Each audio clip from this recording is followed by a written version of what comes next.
Okay, I got me a new flail head for my E26 Bobcat here. Ordered it from a place, Attachment Kings. You guys are looking for attachments, highly suggest you check them out. Kayla, deal with her. She's a great person. This is a interface that I ordered off of eBay. This is the exchange interface for the Bobcat. It's like 160, 170 bucks. Um, Not crazy about the fit, a little sloppy, but I've seen some horror stories with guys who've ordered other stuff and it was tight and they had to grind and cut and re-weld. So I'll take a little bit of the sloppiness. I can always add wedges and stuff in there to fix that. So that was my grandson Jacob. He wants to be in a video so bad. So, but I messed up on the unboxing. I don't know. I didn't hit the record button or something like that. But this is it unboxed. This is just the way it came to me. Um, at the mounting plate up top there, underneath that cardboard is some extra teeth. They pack it in a nice little kind of stays on the head with bolts, and so they're always with you. Nice setup, real nice machine, heavy built, nothing cheap on it or something. But here, getting ready to fab up a bracket for the exchange interface. Um, After doing some kind of testing and checking and measuring, and I came up with the angle of about 55 degrees between the bottom of that exchange and the mounting bracket for the mx230. And I came up with that because when I extend the arm out and tilt the I guess I'm just going to say bucket for now, but it's not really the bucket. But when you tilt it back, I wanted to be able to mow a vertical plane and like being on the side of a road and be able to do like 90 degrees up and down for, cutting back towards a fence or whatnot. So I came up with 55 degrees. And now that I've used it a little bit, I like it. I wish I would have went a little bit more, but 55 degrees works okay. There, I'm just kind of contemplating, making sure make sure I'm okay with this. I kind of second guessed myself a lot before I got that going on there. So, um, getting this head on, like I said, it's a good fit. It's a little sloppy on there. Um, where you can see there towards the left, it was real sloppy on there. I'm going to put a shim on it to take it out. So these are the brackets that I made. I started out with the grinding wheel, and they just was not cut very good. So pulled out the old Harbor Freight bandsaw, and I tell you what, that was the best $99 I've ever spent. Now, I know they're a little bit more now, but back in the day, I bought that for 99 bucks, and I use the crap out of that thing, and it slices through metal like lickety split. So here, just grinding everything out, just getting ready to weld it. Getting grinding all that paint off of that, but because it's all powder coated on there, but you have to if you want to weld it. So just measuring out. Like I said, got it all equaled up on sides. Just did the best I could do with never doing this before as far as a game plan. So just kind of took it step by step and made sure everything was going to look all right. Um, this was just holding them plates in there flush. Welding now. I know you don't see my welder in here, but I have a Miller Multimatic 220. I always forget the name of it. It's like one of them little suitcase welders. It does tigging. It does the TIG, MIG, and stick. I've had it for, I don't know, probably 10 years. I love that little welder. Um, Great job. You can see how I kind of went about figuring that out for how it's gonna angle back more. Because if you just weld it flat on there, you're not gonna be able to angle back enough to get like any kind of a vertical mowing effect, I guess. So I was just double checking it there. So I spot welded everything and double checked it. So I'm gonna go ahead and weld it all out here. And, my welds are not beautiful, but they do hold. I was certified back in the day. Just I don't weld a whole lot, so I don't get a lot of practice. But I do good. My stuff holds. So probably got a little too crazy with the welding, but I wanted to make sure it was on there good, because even though it's not really going to be used, it's only going to just hold it, support it. It's not really used for digging or anything like that, but still getting in and out of the trailer if I wanted to, put the head down and, prop myself as I'm coming down off of a hill or a bump or whatnot. Just wanted to make sure it was going to hold and, not fold over or anything like that. And I ran, I did like a 3/8 fillet weld on that bottom weld there. And the top weld, I did both sides, inside and out. And I did roughly about a 3/8 fillet weld on the inside of the brackets too. I just got it all cleaned up with some acetone and throw some paint on it, try and keep it look halfway decent and getting all rusted up. Turned out really good. I thought it did anyways. Really didn't know how I was going to go about it, and I watched a few videos and really didn't kind of show a whole lot. So I just kind of came up with that, and it works good. It works really good. But I tell you, this head's heavy. So on that E26, it's you stretch it out, it's a little heavy with that machine. So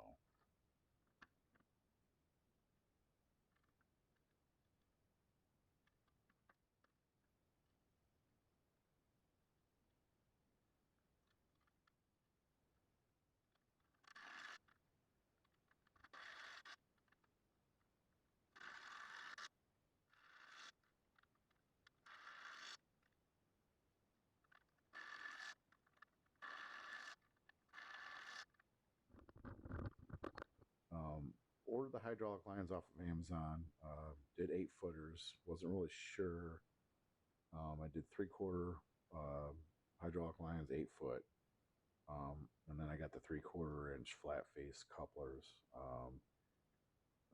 Nice line, and it doesn't. It comes from a pretty reputable hydraulic place. I think it's Hydraulics Direct, but they go through Amazon. And I've ordered some of their hydraulic lines before for the tractor you see there in the video. Good quality lines, good crimpings and stuff like that.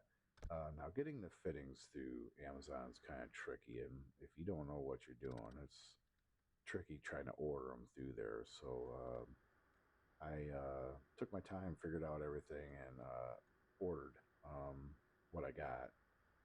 Ended up, I did all right, except for one. I ended up having to go to a hydraulic shop locally and get a angle fitting. I had straight out fittings. There's the motor right there. You can see just to the lower right there. Instead of coming out straight out, I needed to angle it. So it doubled back towards my side hookups there. So I had to get 90-degree fittings. And I just went down to my local hardware shop and got that because I was kind of anxious, or hydraulic shop. I was anxious to get it going, but looks good. It does what I want. It angled back, to get the vertical that I wanted, and I still can stretch out and get a flat horizontal um, um, mowing with it. This is over the course of a few days, obviously, because I had to get those angles, and don't get as much time to work on this stuff as I'd like, but.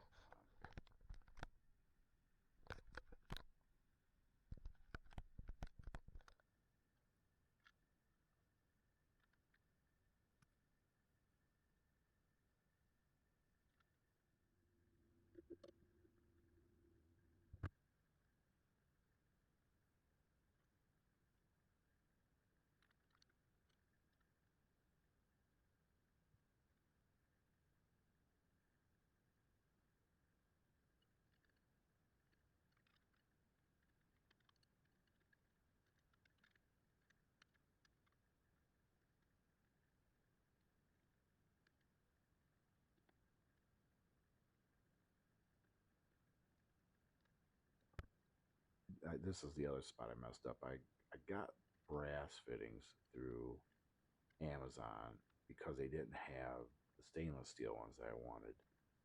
And not really knowing too much about brass and hydraulic fittings, I did a little research after the fact and come to find out the brass is not rated for that high of a pressure. I think they only rated up to like maybe 13 or 1400 psi. And I'm running I think 2300 through those sidelines. So just better safe than sorry. So when I got when I went back to get the other angles that I needed to get, I updated and got the stainless steel fittings. So here I'm just trying to get it down low enough so I can reach to get those flat face couplers hooked up and stuff. Now, originally when I was researching this, the motor is not marked for input output. It's supposed to be a one-way motor. I don't know a whole lot about hydraulic motors, but now it's supposed to be one way. So I did some research on the Bobcat, and I thought I came up with the right way because if I press my button on my joystick, I can turn it on to where it stays on, but it only does it one direction. So I thought I got it right, but I didn't.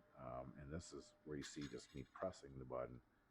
It should be spinning a lot faster. I'm going backwards. That's why it's not spinning as fast. So I ended up finding that out after I started cutting. But when you see the cuts going on here, the first couple cuts were not going really great. And then I figured out that you have to hit the button the other way, and then it really spins up, and it really cuts a lot better. But yeah, it just eats right through this stuff. This is on the side of my garage. Just one, I had to test it out. I was anxious, and so I said, you know what, I've been wanting to get this stuff kind of mowed back a little bit, anyways. So I'm just gonna throw it on there real quick and test it. I was just real anxious to see how it was gonna work. But hindsight 2020. I thought I would be using the steady on button, and really with this little machine you can't do it. It's just it overtakes your hydraulics, and then you have no hydraulic flow for your motions. So you really have to use the button and mow, and then kind of let up the button, do your movements. If you're like a fast movement to get back somewhere, because if you don't, that head eats up so much of the flow that you just have no flow for your movements. It takes a little getting used to, but once you get used to it, it's not bad. It's a definitely a different feeling for me because I'm not used to not having enough flow with the machines that I run and everything. So this being a smaller one, it's just limited. So it took a little bit getting used to, but she works awesome.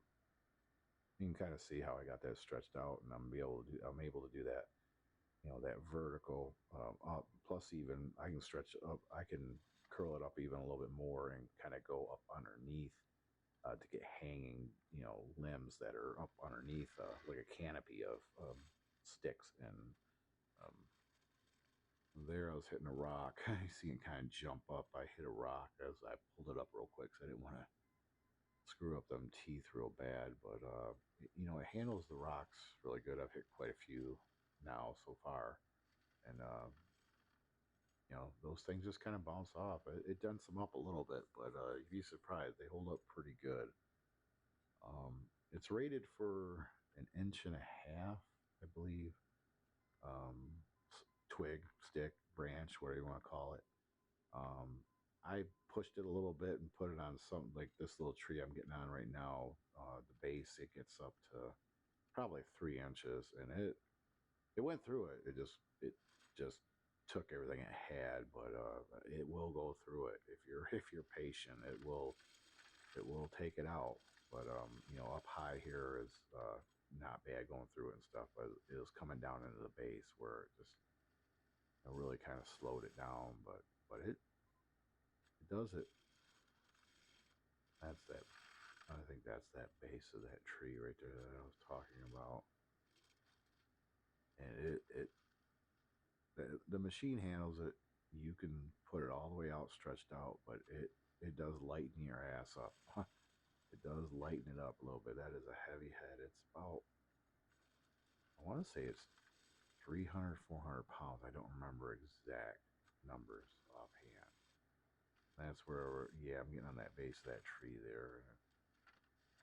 Without anything up against it, it kind of flops a little bit, but you sit on there, it will eat it up. Man, I hit that rock there. That was a little poof of dust. But well, I hope you enjoyed the video, guys.